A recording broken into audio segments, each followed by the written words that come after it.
Donc, plus la température elle s'élève, plus son rendement elle diminue légèrement.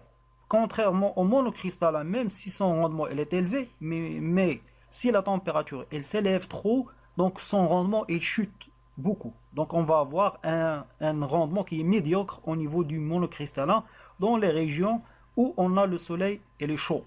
Donc, comme on sait tous, donc, dans notre continent qui est l'Afrique, donc nous sommes des pays africains, donc on a un ensoleillement avec une température qui est un petit peu chaude, qui dépasse les 25 degrés Celsius. Donc c'est pour cela donc le polycristallin il est meilleur que le monocristallin dans des pays comme dans les pays africains. Donc voilà.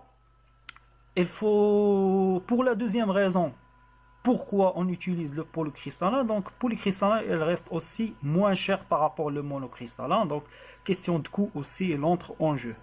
Concernant une petite remarque, donc, concernant les panneaux photovoltaïques, donc, le panneau photovoltaïque n'aime pas la chaleur. Donc, la meilleure condition, donc la meilleure température pour un panneau photovoltaïque, c'est 25 degrés. Plus la température s'élève sur 25 degrés, contrairement à ce que les gens pensent, donc la puissance fournie par le panneau, elle diminue, il chute. Voilà, puisque plus la température elle s'élève, puis la tension elle diminue. Si la tension elle diminue, donc automatiquement on sait que la puissance c'est la multiplication de la tension fois le courant, donc automatiquement on va avoir une chute de puissance au niveau de la production du panneau photovoltaïque. Donc, comme résumé, on peut dire le polycristallin il est le plus utilisé pour deux raisons. Donc, on a le coefficient de température du polycristallin il est meilleur que le monocristallin, même si le rendement du monocristallin est élevé. Et on a la deuxième raison, c'est le coût.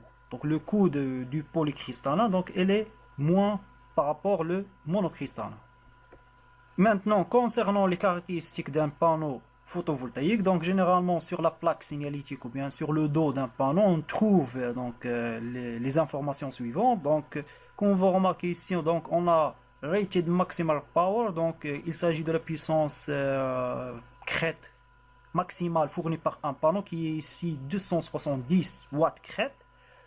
Mais cette valeur, le panneau il peut dépasser cette valeur puisque le constructeur il indique donc le constructeur il garantit que aux conditions suivantes, donc une